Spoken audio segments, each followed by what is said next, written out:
نحمدہ و نصلی علی رسولہ الکریم، اما بعد۔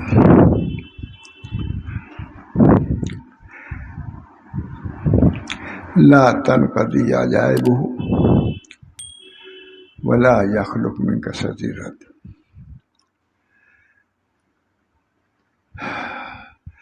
قرآن مجید کی تعریف میں ایک بزرگ فرماتے ہیں، چیز تو قرآن اے کلام حق شناس، رونمائے ربنا سامد بناس، حرف را در برمانا، معنی درمانا اور درمانا۔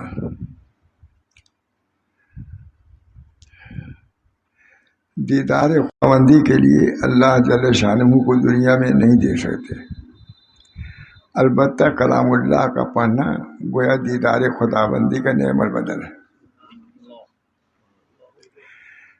اس پر حضرت کی بہت زبردست تقریر ہوتی تھی، یہ کتاب تو نہیں تھی۔ کسی بزرگ نے کہا ہے کہ اگر کسی کی نسبت میں ضعف ہو، کمزوری ہو، تو اس کو خانہ کعبہ کی زیارت کرنی چاہیے۔ کسی بزرگ کا بہت مشہور، کسی کی نسبت میں اگر کمی ہو، ضعف ہو، کمزوری ہو، تو اس کو خانہ کعبہ کی زیارت کرنی چاہیے۔ اب یہ ایک جملہ ہے بزرگ کا، حضرت فرماتے تھے بہت اس پر سینکڑوں صفحات شاد ہوں گے اس پر، فرماتے تھے یہ خانہ کعبہ کی زیارت سے نسبت ہوتی ہے۔ بزرگ فرما رہے ہیں، میں کہتا ہوں کہ کلام اللہ کی زیارت سے بدل عہدہ زیادت ہوگی، نسبت میں قوت ہوگی۔ بہت اس پر بات کلام سینکڑوں صفحہ ہوگا شاید۔ جب خانہ کعبہ کی زیارت سے نسبت میں قوت پیدا ہوتی ہے تو اگر کلام اللہ کی طرف کوئی توجہ کرے تو کیا اس سے نسبت نہیں پیدا ہوگی؟ بیت اللہ، کیونکہ بیت کی نسبت اللہ کی طرف ہے، اس طرح پر اس کے یہ صفات ہیں، اس کی یہ تاثیرات ہیں، تو کلام کی نسبت بھی تو اللہ کی طرف ہے، تو کلام اللہ سے نہیں ہوگی، روحانی ہوگی۔ اس پر میرے خیال ہوتا ہے سینکڑوں صفحات ہوں گے، بعد میں اسی کو کہتے ہیں۔ اس بنا پر کلام اللہ کی طرف توجہ کرنا ہم سب لوگوں کے لیے فرض عین ہے، اس سے بڑھ کے کوئی وظیفہ نہیں ہے۔ ہمارے تمام بزرگان دین کلام اللہ کی تلاوت کو ضروری کرا دیتے ہیں۔ بیت ہونے کے بعد فرض کلام اللہ کی تلاوت کم از کم ایک پارہ پڑھنا چاہیے، اور جو حفاظ ہیں وہ زیادہ پڑھیں۔ بہرحال وہی مضمون نکل آئے، اس پر آپ سنا رہا ہوں۔ لا تنقضی عجائبہ ولا یخلق من کثرۃ الرد۔ قرآن کی صفت یہی ہے کہ اس کے عجائب منقضی نہیں ہوں گے۔ چاچا دیکھیے، تیسرے دن، چوتھے دن، مہینہ میں 2 مہینے کے بعد ایک تفسیر آتی ہے ضرور۔ قرآن پاک کی تفسیر سے بڑھ کے کسی کتاب کی تفسیر نہیں ہوئی ہے۔ تورات، انجیل، یہ قرآن پاک کی تفسیر ہے۔ جو کچھ ہوتا ہے یا کچھ مناسبت ہوتی ہے تو قرآن پاک کی تفسیر اردو میں، دوسری زبانوں میں لکھتے ہی رہتا ہے۔ حضرت تھانوی کی تفسیر تھی، وہاں شبیر احمد عثمانی کی ہے، اب ان کے بعد دوسرے مولانا عاشق الہی نے کر دیا ہے کہ اپنے ہی لوگوں کی تفسیر آتی چلی جا رہی ہے۔ تو لا تنقضی عجائبہ کی بالکل مثال ہے کہ اللہ تعالیٰ نے قرآن نازل کیا، اس کی تفسیر ہو ہی رہی ہے۔ ہمارے حضرت کو ایک جملہ بہت ناپسند تھا، فرماتے تھے کہ بعدوں نے کہا کہ قرآن نازل ہوا ہے مکے میں، پڑھا گیا مصر میں، اور سمجھا گیا ہندوستان میں۔ سخت رد کرتے تھے اس پر، عربوں کی توہین نہ کرو۔ قرآن جب عرب میں نازل ہوا ہے تو ہندوستان میں سمجھا گیا ہے۔ پوری تفصیل ہے، 50 صفحے کی ہوگی اس پر، کہ میں اس قول کو رد کرتا ہوں۔ جو لوگ یہ کہتے ہیں کہ قرآن نازل ہوا مکے میں، پڑھا گیا مصر میں، اور سمجھا گیا ہندوستان میں۔ فرمایا کہ وہاں تھانوی نے اتنے دنوں کے بعد تفسیر کیا ہے، ترجمہ لکھا ہے، تو کیا اس سے پہلے بے سمجھے لوگ تھے؟ عرب بھی بے سمجھے، ہندوستان بھی بے سمجھے۔ جب وہاں تھانوی نے ترجمہ کیا، وہاں شاہ عبد القادر نے ترجمہ کیا، تب سمجھا گیا۔ اس کا زبردست، حالانکہ علماء نے وہ بات کہی ہے، اس پر رد کرتے ہی رہے ہمیشہ۔ عربوں کی توہین نہ کرو. جب عرب میں قرآن نازل ہوا ہے تو عرب کے لوگوں نے سمجھا ہے. فرماتے تفسیر روح المانی دیکھو کوئی ہے کسی نے تفسیر لکھی اردو میں ایسی تفسیر روح المانی. عربی کے لوگ تو ہیں, مصر کے ہیں, عرب کے ہیں بہت. یہ بھی ایک حضرت کا عجیب علم جدید تھا, اور اس معاملے چاہے تھے یہ سب بیٹھے ہوئے ہماری رد بیان کرتے ہی رہتے تھے. سوچ نہیں, جو ان کو بات سمجھ میں آ جاتی تھے رد کرتے اس پر بیان کرتے ہی رہتے تھے, ہے کہ نہیں. اس بنا پر یہ کہتے ہیں عربوں کی توہین نہ کرو. بہت مشہور جملہ ہے. نازل ہوا قرآن عرب میں, پڑھا گیا مصر میں, اور سمجھا گیا ہندوستان میں. کہا کس نے سمجھا ہندوستان میں؟ وہاں تھانوی ترجمہ نہ کیا تو ترجمہ بھی نہ آتا تم کو. شاہ عبد القادری صاحب نے لکھا بہت دنوں کے بعد, ہے مفید ہے, سب کچھ ہے. یہ کہنا کہ سمجھا ہی نہیں گیا تھا, صرف ہندوستان میں آگے سمجھا گیا, یہ عربوں کی توہین ہے. قرآن ایسی جگہ پر اللہ نے نازل کیا جو عرب کے لوگ سمجھے ہی نہیں. تو یہ تو اللہ تعالیٰ نے غیر اہل میں نازل کیا قرآن کو. یہ حضرت کا مزاج تھا, تجدیدی مزاج. اردو میں کسی کی بھی حالانکہ تمام مشاہیر نے یہ بات کہی لیکن رد کیا, کہا میں نہیں مانتا اس کو. بہرحال فرماتے ہیں لا تنقضی عجائبہ ولا یخلق من کثرۃ الرد. اس کے عجائب منقضی نہیں ہوتے. ایک دفعہ پڑھے, کبھی اکتایا آپ نے سورہ فاتحہ پڑھتے ہوئے, ہر رکعت میں پڑھائی جاتی ہے, کبھی اکتارے کہ کیا سورہ فاتحہ بار بار پڑھا جائے, لطف آتا ہے. اسی میں کتنے لوگ, ہمارے علامہ ابن قیم نے فرمایا کہ مدارج السالکین فی ایاک نعبد و ایاک نستعین, پوری 3 جلدوں میں اس پر لکھا انہوں نے. مدارج السالکین بین ایاک نعبد و ایاک نستعین, وہ تو پورا قرآن میں نہیں کہتے ہیں. تمام سالکین کے مدارج مقامات ایاک نعبد و ایاک نستعین میں ہیں. پوری کتاب 3 جلدوں میں لکھی انہوں نے. ایاک نعبد, جس کا ایاک نعبد صحیح ہو گیا, ایاک نستعین صحیح ہوا, پورا سلوک تمام ہو گیا. پورے سلوک کی بنیاد اسی ایاک نعبد و ایاک نستعین ہے. 3 جلدوں میں لکھا ہے علامہ ابن قیم نے. ہم آپ ہی کی بات کرتے ہیں اور آپ ہی سے مدد طلب کرتے ہیں, معمولی بات ہے. ہم آپ ہی کی بات کرتے ہیں, غیر کوئی بات نہیں کرتے. اور مدد بھی جس طرح عبادت کے لیے اللہ کو خاص کیا ہم نے, استعانت کے لیے بھی اللہ ہی کو خاص کیا ہم نے. انہی کی عبادت کریں گے, انہی سے مدد مانگیں گے. 3 جلدوں میں لکھا ابن قیم نے. مدارج السالکین فی ایاک نعبد و ایاک نستعین, دیکھ لیجیے گا لفظ. سالکین کے مدارج کی بنیاد ایاک نعبد و ایاک نستعین. ہم لوگ کو حضرت نے سورہ فاتحہ پڑھایا, میرے خیال مہینوں میں سر آیا, بات ہی رہے. بڑے بڑے علماء آئے, پڑھتے چلے گئے. اب کچھ حاصل ہوا یہ نہ ہوا یہ تو اللہ جانتا ہے. ایاک نعبد و ایاک نستعین, ہم آپ ہی کی بات کرتے ہیں. ایک بزرگ تھے, کہتے بھائی تم لوگ نماز پڑھنے کے لیے بار بار کہتے ہو, وہ نماز نہیں پڑھتے تھے. نماز پڑھا کیجیے. کہا بھائی نہیں, کہیں نہیں پڑھنا ہوگا. کہا خیر پڑھوں گا لیکن سورہ فاتحہ نہیں پڑھوں گا. انہوں نے کہا بھائی سورہ فاتحہ تو ام الکتاب ہی ہے, اس کو تو پڑھنا ہی ہے. نماز صحیح نہیں ہوتی بغیر فاتحہ کے. کہا خیر پڑھیے, پڑھوں گا سورہ فاتحہ. ایاک نعبد و ایاک نستعین نہیں پڑھوں گا, ہم آپ ہی. انہوں نے کہا بغیر اس کے نماز ہی نہیں ہوگی. لا صلاۃ الا بفاتحہ کتاب, وہ ایک آیت ہے. کہا اچھا پڑھتا ہوں. بہت میں نے حضرت ہی سنائی. الحمد للہ رب العالمین الرحمن الرحیم مالک یوم الدین. تمام صفات الہیہ سامنے آ گئے. اب دعویٰ کا ہے ایاک نعبد. جو ایاک نعبد پہنچے بدن پھٹ گیا, خون سے ختم ہو گیا, خون میں جوش پیدا ہو گیا. کس منہ سے ہم کہیں کہ آپ ہی کی عبادت کرتے ہیں؟ ہم حضرت سے سنا میں نے. ان کے ذہن میں آیا کہ ہم کس منہ سے کہیں کہ ہم آپ ہی عبادت کرتے ہیں, تم تو غیروں کی بھی عبادت کر رہے ہو, مخصوص بنائے ہوئے. پھٹ گئے.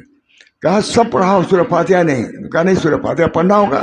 خیر سورہ فاتحہ بھی پڑھیے لیکن ایاک نعبد و ایاک نستعین نہیں پڑھیں گے. کہا نماز ہی نہیں ہوگی. کہا بھائی تم لوگ کہتے ہو چلے آؤ پڑھتا ہوں. الحمد للہ رب العالمین الرحمن الرحیم مالک یوم الدین ایاک نعبد, ہم آپ ہی کی بات کرتے ہیں. کہا تم کہاں بات کرتے ہو, ابھی غیروں کی طرف ہاتھ بڑھاتے ہو, غیروں سے لالچ رکھتے ہو، یہ عبادت ہے؟ ایسا سوچنا تھا کہ بدن پھٹ گیا، خون سے فوارے ختم ہو گئے. یہ معمولی چیزیں نہیں ہیں مولانا. ہم لوگ پڑھ لیتے ہیں اللہ نے قوت دیا ہے، یا ایسی غفلت ہے کہ کوئی اثر نہیں ہوتا ہے. ہم نے تو حضرت نماز فجر کی نماز میں پڑھتے تھے، ہم لوگ ساتھ رہے، اسی چیخ نکلتی تھی ماشاء اللہ صاحب کو نماز میں، یہ بات چھت پھٹ جائے گی. اکثر میں ساتھ رہتا تھا، میں ڈر جاتا کیا ہوگا مولانا. ان بطش ربک لشدید، بھائی صاحب ان بطش، اللہ کے پکڑ بہت سخت ہے. جب اس آیت پہ پہنچے اتنی زور سے چیخے یہ چھت پھٹ گئی. گورکھپور کی بات ہے یہ. کیا کریں، یہ ہم نے دیکھا حضرت کا حال. کسی نے کہا بھائی خشوع سے نماز پڑھتے ہوئے تو کسی دیکھا نہیں. کہا نہیں، مولوی وسیع اللہ کی نماز دیکھو، خشوع کی نماز والی ہوتی ہے. عجیب غریب پڑھتے تھے. ہمارے گھر قیام بھی رہتا تھا، ہم لوگ کو سب رشتے داری تھی. ہم نے دیکھا اتنے بڑے تھے کہ حضرت سجدے میں ہیں اور رو رہے ہیں. میں نے کہا یا اللہ سجدے میں بھی رو رہے ہیں مولانا، تھوڑے سے بڑے رہے ہوں گے. ماشاء اللہ سے ایاک نعبد و ایاک نستعین، ہم بھی عبادت کرتے ہیں، وہ لوگ بھی عبادت کرتے ہیں. ایک جب ہم لوگ یہاں آئے، ایک امام صاحب بہت اچھا پڑھتے تھے، بہت اچھا پڑھتے تھے. کہا بہت اچھا پڑھتا ہے لیکن سمجھتا نہیں اس کو کچھ. ہم لوگ سے کہا پڑھتا تو اچھا ہے لیکن سمجھتا نہیں، یعنی کچھ اثر نہیں پاتا اس پر. میں ایاک نعبد و ایاک نستعین. بزرگ نے کہا کہ ہم سب پڑھیں گے، ایاک نعبد نہیں پڑھیں گے کیونکہ اس میں دعویٰ ہے آپ ہی کی ہم عبادت کرتے ہیں اور آپ ہی سے مدد طلب کرتے ہیں. کہاں آپ ہی سے؟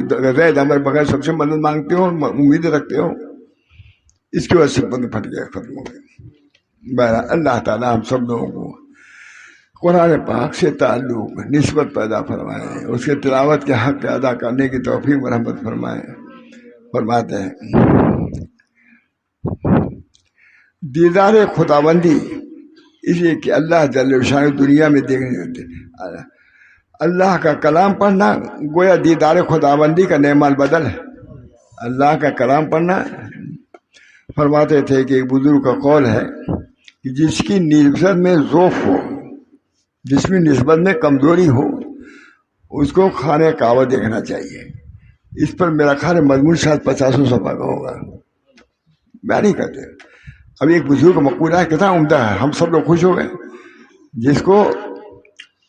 جس کی نسبت الہی میں کمزوری ہو اس کو کیا کرنے خانہ کعبہ کی یعنی روئے ہونا چاہیے، تو اس سے قوت ہوتی ہے. بات ہے.